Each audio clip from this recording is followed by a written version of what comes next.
But for now, let's get the legend Jeff Lee on the phone. How about you, Big Daddy? How you doing? Oh, man, I'm glad you called. I'm ready to go to bed. For reals? Oh, man, yeah. Yeah, man. I was hoping that maybe you'd just have like a little, a little pull of some bourbon or whatever. Man, I really think I should come up and we should just get hammered on the show. I've got plenty of drinking? room. I'm drinking Buffalo Trace, and I'd love to share it with you. Were you drinking some small batch the other night? I drink all kinds of small batch, bro. I don't even remember what I was drinking the other night. It tells you how much I was drinking. Oh, man, that's one of my favorites. What, just small batch? Single barrel. No, it's, what was you drinking? Damn, I forgot. It's the good stuff, man. Anyways, whatever. I want you to know that I thought you did a fine job, and everybody in this chat agrees with me. Thank you. It was, I told Jason Caldwell, me and him sat up there today, and I said, our job's a lot easier when Auburn gets folks. And that happened today. There was a lot of Auburn getting folks today, wasn't there? Right. Yeah, right. Yeah, there was. It's kind of how you expect all signing days to go, but very rarely do they. Yeah, you've seen a few in your day that did not go well, didn't you? Oh, absolutely. Yeah. Man, there's been some bad ones, but it was a really good day. I'm telling you, I was very pleased, very impressed with how Auburn closed out this class. The last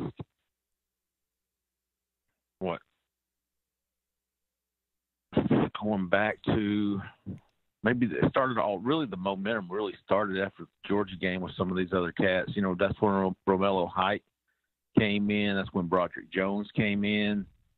A lot of visitors for the Georgia game, then again for the Alabama game. Then Auburn had the 2 official visit weekends. Certainly didn't get everybody they wanted to, but they got the majority of them. I think Gus said that today. Yeah. And listening to you before you called, I think you nailed it. As far as somebody asked me today after the complex, what would you grade our class? And I was like an A-, and the minus being that the lack of a truly elite, I love that word, offensive tackle. I think that's the only thing that they were missing in this class. Yeah, we were talking about that too. I mean, if they can get Broderick, if they can flip him or whatever, get him in the February window, all of a sudden this class takes another step forward, And, I hadn't really given them much chance with Broderick Jones. But after talking to some folks today, I'm beginning to change my tune on that. I really think Auburn has a legitimate chance with Broderick Jones come February. Ooh. And is he a 4-star or 5-star? He's a 5-star. He's exactly what Auburn is missing from this class. Mm. I mean, he's the guy who could come in and compete and legitimately compete. Not like you ever want a true freshman playing tackle in the SEC, but he has that talent, that ability. He is truly elite. I'm trying to look him up now. He's the number 18 overall player in the country, number 3 offensive tackle. That's a hit for Georgia, too. The fact that they sent him the paperwork and he's like, nah, I'm good. I mean, that's got to be sobering. There were some guffaws in the complex today. Guffaws all around, baby. Guffaws all around. And Auburn took another one to Georgia with Eric Reed, too, right? I mean, that's a kid that Georgia really wanted and thought they'd have a shot at. Well, they thought that they could have their pick of who they had left, and come to find out they didn't.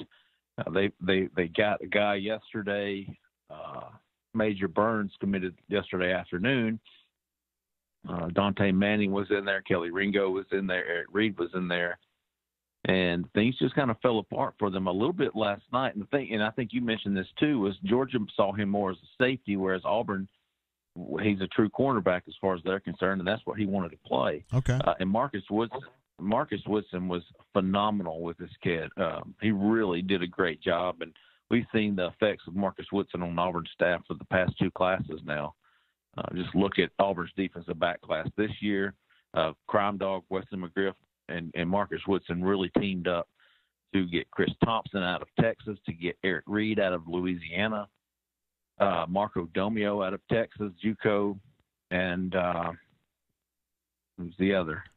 Well, I mean, those guys are working on Pegues too, right? Oh, Ladarius Tennyson, who I love. Yeah, I know you do. Those four cats in the defensive backfield, that's a hell of a class, man. You want to go through some of those lists you and I came up with early? Well, actually, you came up with early in the day. You want to go through a few of those? Sure, absolutely. All right, let's start off with our hidden gems, Jay Lee's hidden gems. We're going to start off with there's five guys here that Jay Lee thought was not necessarily out of the way recruits, but guys that maybe weren't headliners that he thinks are going to have a chance to be real studs in time. We'll start out with wideout Elijah Canyon. You think a lot of him? I do. I think he is underrated. I really like Elijah Canyon. I like his height. I like his ability to go get the ball. He's got some tenacity to him. He's got like an attitude. I like a receiver with some attitude. He's a real smart kid too. 3-star. But what Auburn got him early, and then you saw Dan Mullen make a late push, and it was a legit late push.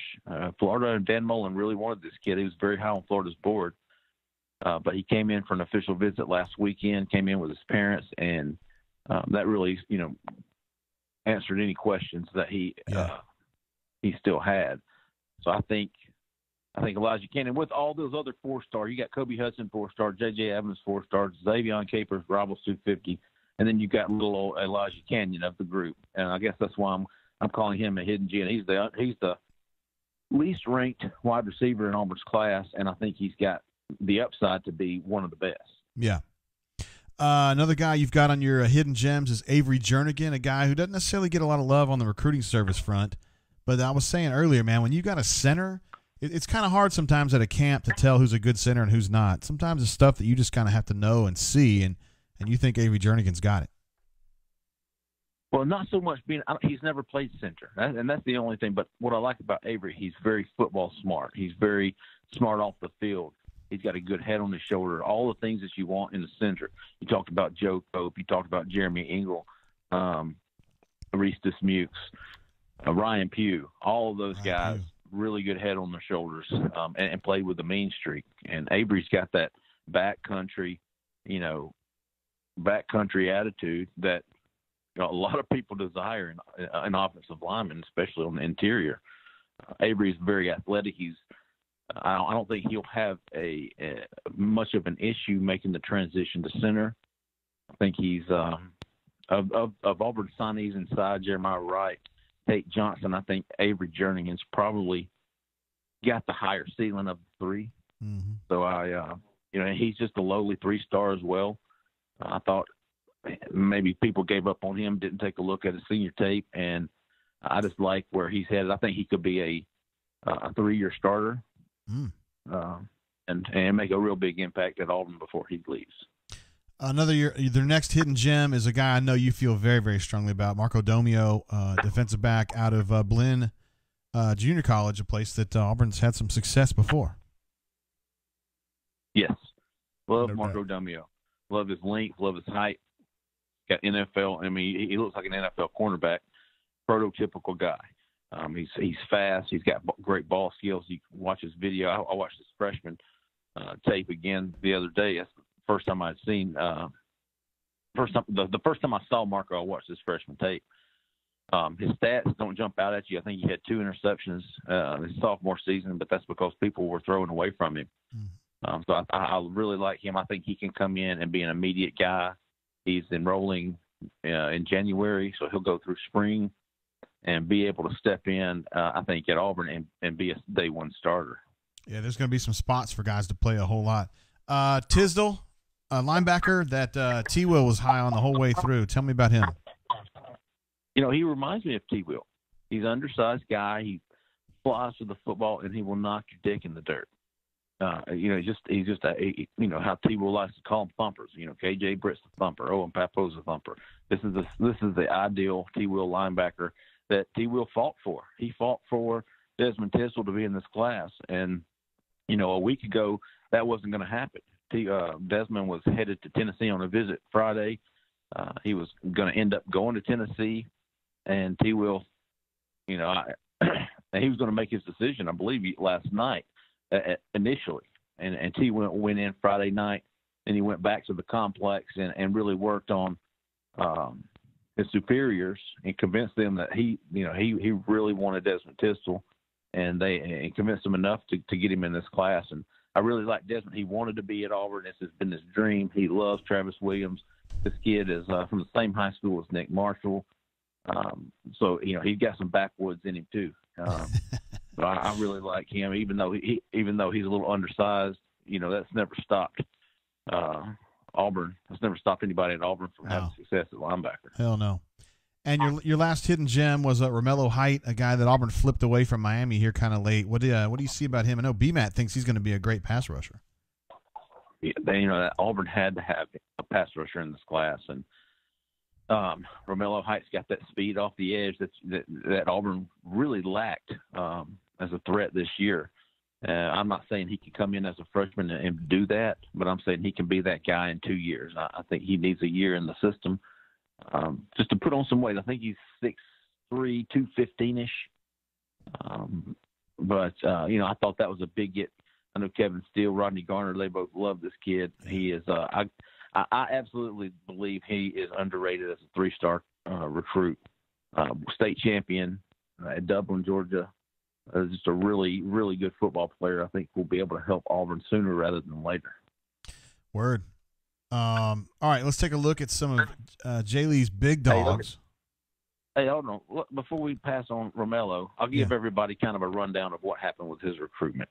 Hey, give it to me like Tuberville style, too. So, I knew Auburn was looking at Romello Height. They've been recruiting him, but, we going back to Georgia game in November. So, Philip Webb was still the guy at the time. Philip Webb was there. Keith and I were outside and we talked to him, and, he wasn't smitten like he once was with Auburn.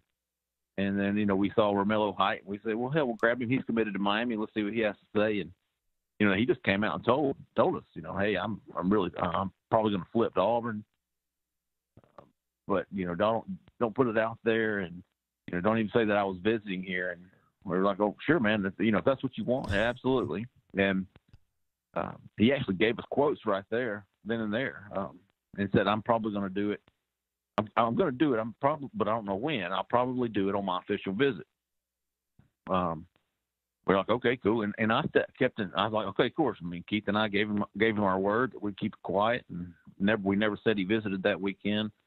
He came back for an official visit last weekend, this past weekend, and walked in, and this is hilarious. Keith and I were sitting up there at the complex, and Romello walks in, and there's 2 newspaper people up there as well, and we knew that they didn't have any reason not to tell people that Romello Height was there. And so Romello kind of has his hoodie on, pulled down tight, and he goes to the elevator there in the lobby, and I shoot him a text and said, hey, dude, we're still good. We're not going to tell anybody. And actually I talked to him last week, and he said, I'm coming in for official visit. Let's keep it quiet. I said, no problem. You got my word. So he come in, and he saw me, just kind of met eyes. So when he got on the elevator, I shot him a text and said, hey, man, we're going to keep it quiet. He threw his finger up at me, and I was like, all right, cool. So he leaves. He goes out the side door so the other reporters don't see him. And that afternoon, I'm coming out of the grocery store, and I got a text from Romello, and he was like, hey, man, what happened to keeping it quiet? And I was like, what are you talking about? He's like, man, these Miami reporters are just hitting me up about me being in Auburn. And I was like, dude, I gave you my word, man. And I'm telling you right now, I haven't told anybody. I will not tell anybody. So they didn't hear it from me. So I called Keith, and I was like, hey, dude, Romello just called me or texted me saying, what's going on here? And he goes, did you ask him if I had anything to do with his the photo shoot photos he put up on his Facebook page. Yeah, damn, man, that was pretty obvious. So he sends me a screenshot. Romello Heights Facebook page. He had all of his photos, Todd's photos, with him in his Auburn gear and all this, all over his Facebook page. And I'm going, you got to be kidding me. Yeah, right. So he had put up all these, and then wanted to blame me, or he wasn't blaming me. He was asking me. I was like, no, dude. And so he was cool. He denied it. He denied it to Miami, and he basically, and what he told me is that it's none of their business. If they want to call me and ask me that stuff, it's none of their business. So they're taking that chance of whether I'm telling the truth or not. I don't have to tell the truth. Not to reporters. I don't want them calling me. So if they're going to call me, I'll give them what they want. Now, recruiting is treachery, Jay Lee. It's treachery. And see, that's what we have to deal with as recruiting reporters, pissing off kids and having them lie to us. That's the worst. Yeah. But even after that, so after he came out with all this Miami, I'm locked in 1,000% committed. Can't wait to be at the U. I'm hearing from Auburn that, man, they're kind of worried. And I think it's like 50-50. And I'm like, well, damn. Yesterday I was like, hey, dude, everything's still on? You still signing with Auburn? He said, yes, sir. That was last night before I went to sleep. It was one of the reasons that I put up who I felt good about. And one of them was, of course, Romello Heights. And so I took him at his word. And he came through. I checked with him again this morning. He's set. Everything's ready to go. And so that's how kind of all that popped up. And that's why I thought it was I didn't feel it right for me to even mention the guy's name. Keith had put him on his top targets list, and even before we had seen him at the Georgia game. So I had to find a way to kind of get him back in there. So I think I had put him on I did a targets list and got him back on there with a low confidence level of Auburn flipping him, which was kind of me manipulating the system. But I wanted our subscribers to know that there was that chance. Yeah. All right, you want to move on to Big Dogs? Yes. Hell yeah, you do. Okay, Hidden Gems down, Big Dogs up. Number one, Jay Lee Big Dog is the man himself, Cartavius Tank Bigsby, 5-star tailback, and just pretty much a badass. Tell me about that. Okay. We talked about the offense didn't have was that home run hitter at offensive tackle. The thing Auburn needed in this class, and I'm sure Brian Matthews will harp on this more than anything, Brian Matthews wanted Auburn to sign a truly elite running back. He thought Auburn should be able to do that, and that's exactly what Cadillac Williams went out and did. He is, like Gus said, he's a potential one-play drive. He can take you to the house, something we didn't see an Auburn running back. I think DJ had that one run against, who was it, LSU, 80-something yards. Yeah, where he ran out of bounds, yeah. Yeah, right. I think Tank has the ability to do that a lot more often. He can make you miss in the hole. And what I really like about Tank, and Gus mentioned this today, is his hands out of the backfield. And you know how Gus likes to throw to the running backs. It's the quickest way for you to get on the field as a running back is to, one, hold on to the football, know your assignments, blocking the passing, and be able to pick up blitzes and catch the football. I think this kid can do it all. I think we talked about the last show. The only thing he needs to do is work on holding on to the football, fumbling. I think he had some problems with that his senior year, but that's obviously something that you can get fixed. Cadillac Williams will be working on that. But I really liked some of I'll be able to tell some of the behind-the-scenes stuff here about Tank's recruitment. Georgia never, ever gave up on this kid. No. Dale McGee parked up at Tank's house last week, waited on him, and went in and made a real aggressive last pitch to Tank, and Tank said no. I love Auburn. I love Cadillac Williams. It's where I want to be. It's where my mom wants me to be, and that's where I'm happy. And there's nothing you can do to change my mind. And that's when Georgia finally, conceded. But Cadillac Williams' mother, I think, played a part in this as well. When talking to Tank's mom, I think they had a lot in common. Cadillac had been through this, back in his day at Etowah, in Etowah. Is that right? Yep. So they had a lot in common. They hit it off, and it's huge. And you know Cadillac, you know him now as a coach, and how well he still relates to these kids. And I think Tank just was really, they just meshed really well together, their personalities, and then their mothers did too. It was just a perfect fit for Auburn, and it really worked out, well. And to get the number one running back in the country in Cadillac's first year, I thought was indicative of what we can expect from him in the future. It's pretty big. The next Really big dog on the list, Jay Lee, is Ladarius Lord Tennyson, defensive back from South Florida? Yes, sir. And you think he's going to be a beast? Yeah. I do, man. I mean, this kid can do it all. He really can. Running back, he did it all in high school. He's the perfect nickel star in Auburn's defense. He's very athletic. He's very fast. He's got great speed. I think Gus said today he was a returner. You watch some of his highlight tape. Most of them was with the ball in his hands. But this kid, he is just a really, really good all-around football player. He can do a little bit of everything, and everything he does is really good. There's nothing average about his game. Next big dog is another defensive back, Chris Thompson Jr. Out of Texas, a guy that seemed like kind of a weird pickup when they did it because it was really down to Auburn and Texas, and you think Auburn really struggled to go into Texas and get a kid, but they got this one.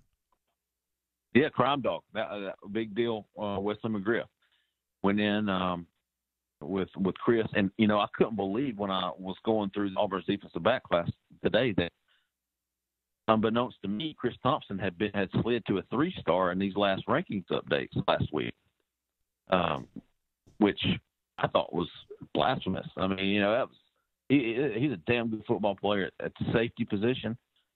I think you've got cornerback Eric Reed, you've got Marco Tomio, you've got Chris Thompson at safety, and you've got Ladarius Tennyson nickel. I love Chris Thompson. He's got great range back there in the backfield. He is another hard hitter. He loves contact. Really good kid, really smart kid. He comes from a great family. You're not going to have any trouble out of this guy. Yeah. But you will on the football field. Really like Chris Thompson, and I think he's very underrated as a 3-star. Oh, he's a 3-star right now. Okay. Yeah, like I said, I just figured that out today. Yeah, that's crazy. I figured he was a 4. He was a Rivals 250 guy for the longest, and then all of a sudden he's down to a 3-star. Yeah, I wonder what that's all about. Getting down here on the last few big dogs, Zacchaeus Walker, defensive end, another guy you think has a chance maybe in a year or two to be a difference maker? Yeah. Love Zacchaeus, man. Love I think he is, everybody says he's kind of in the mold of Marlon Davidson. I completely agree with that. Of course, we saw Marlon bulk up, big time throughout his career at Auburn. I think we'll see Zacchaeus in a similar, growth pattern and in a similar mold.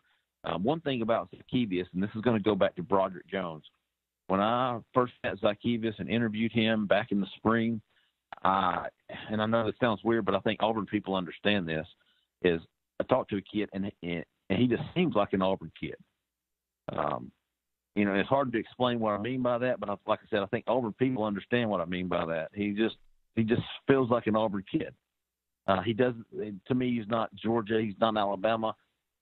But all the buzz throughout his recruitment was Georgia, and I'm kind of going, well, maybe it is, maybe but and what I bring Broderick Jones into that is he's kind of the same way. That's why I think Auburn has a better shot with Jones than I initially thought. I think Broderick Jones is a lot like Zacchaeus in that he's, quote unquote, that Auburn kind of guy. Yeah. So he's not flashy. He's not looking for the things that a lot of kids going to Georgia are.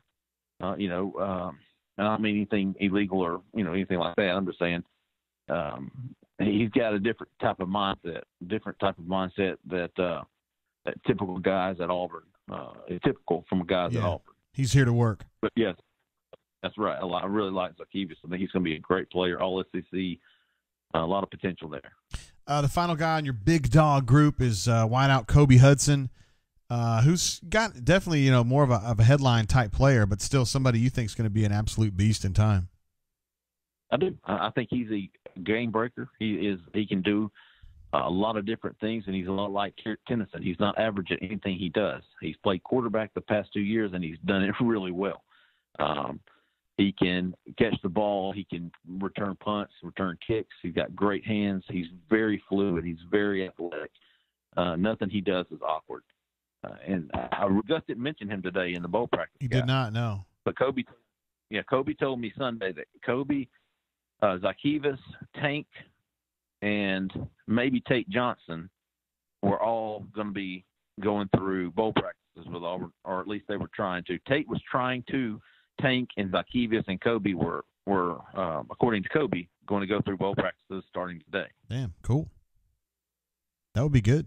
I mean, earlier the better. I thought, Kobe, we talked about Kobe playing quarterback. You heard Gus today say that, and I could definitely see a package of him in the Wildcat, who's a threat to throw the football and not just, a boot. Kobe Cat. I think Gus wants to go with Pegues as his Wildcat, but we'll see. It's all pie in the sky stuff at this point. Boy, he loved him some Pegues today, didn't he? I know, he sure did. I was surprised that would be the guy you would just be like losing your mind over, but it's really fired up. 298. And didn't you tell me he's averaging 30 points a game in basketball? Yeah, I know, man. He's an athlete now. That's the kind of stuff that like Nick Fairley and Senderik used to do stuff like that. You're exactly right, and that's why. I think we talked about this today. I thought he would end up at defensive tackle, and either you or B-Mac came back in there and was like, Gus said, hell no. Of course he didn't. He said, hey, heck no. Oh, heck no. I'm in no crap on that, no. But you look at his video from he was MVP of the state championship game. He accounted for over 1,200 yards of total offense, and I think 10 or more touchdowns, 10 to 12 touchdowns. The kid really can do it. And, Larry Porter was a big, big reason Pegues named Auburn his leader early. Now, it was known that Alabama was kind of his dream school. And if Alabama was going to make a push for him, then Auburn felt like it would be tough to stay number one. I think talking to some guys in our Alabama side, Andrew, I think one of the things that could have factored into Alabama was I talked about Darnell Washington and Alabama wanting to go after him, and that they felt like if Pegues was there, that it might give him a hiccup with Washington. But there was some buzz that Alabama was going to put him at defensive line, and he didn't like that. That's why I think Gus was adamant today about defense, about not playing defense. I think that was one of the things that in Auburn's pitch to him to get him was that you are absolutely going to play on the offensive side of the ball. We're going to find ways to get you involved. I think that was, looking back on it, about what Gus' comments today, it kind of made a lot of sense to me. There's no doubt about that. I mean, he's a good player, really good player. Jay Lee, I've had you for 30 minutes, and that's probably enough. Damn, boy, I gotta go. By the way, a damn tree fell on my house. For real? I bet you it was Sig Biddy. He's been after your ass, hasn't he? No, but for real, there's a cedar tree about the damn size of me. I came home and looked outside. A tree was on my house. It was sunny today. Okay. Huh? It was sunny and not. I think it happened yesterday morning when all the rain came through. Oh. And I just haven't been out back and saw it. Did it do any damage? I'll send you some pictures. I think what I'm going to do is I'm going to cut it up and mill it and build me something. Okay. There was one more story I was going to tell you today. I thought the subscribers or the fans of the show would like to hear. One I really got to ask you that before you go is, what do you think they're going to do with these last couple 3 spots they've got left? I mean, good job. So glad you asked me. Did some looking around today after I left you. Obviously, you got to keep Jay Hardy, the defensive tackle from Tennessee, who elected not to sign today, but he's in Florida playing basketball. Auburn absolutely feels very, very optimistic that he is locked in with Auburn. His parents are locked in with Auburn. But as you and I both know, and I'm sure several of the people listening, it's never over. And when you've got the in-state SEC school, Tennessee, and what's that guy's name, Pruitt? Yeah. It's never going to be easy. But Auburn absolutely went out, closed the day today, feeling really good about him. Of the uncommitted guys, no doubt, Broderick Jones, the overall target for Auburn in February signing period. He is going to come in January for an official visit. He'll probably check out Georgia another time. But his parents seem to be curious and very interested in Auburn and what they've pitched to him so far. All right. The playing time, I really feel like Broderick Jones is a no-brainer at number one. The other guys, I think they're going to get another defensive tackle, maybe another defensive end. Two guys there to watch. We've already talked. We already know about Marquise Burks, the junior college defensive tackle from Iowa. Auburn, he's all in on Auburn. He's just waiting on the green light from Auburn, and he's in. Whether or not Auburn takes him, not sure yet, but he's definitely high on the board, as is another JUCO guy, DeAndre Butler, who played his college ball in Covington, Newton, Georgia. He's a defensive end. Could be like a tweener between a buck or a strong side. He's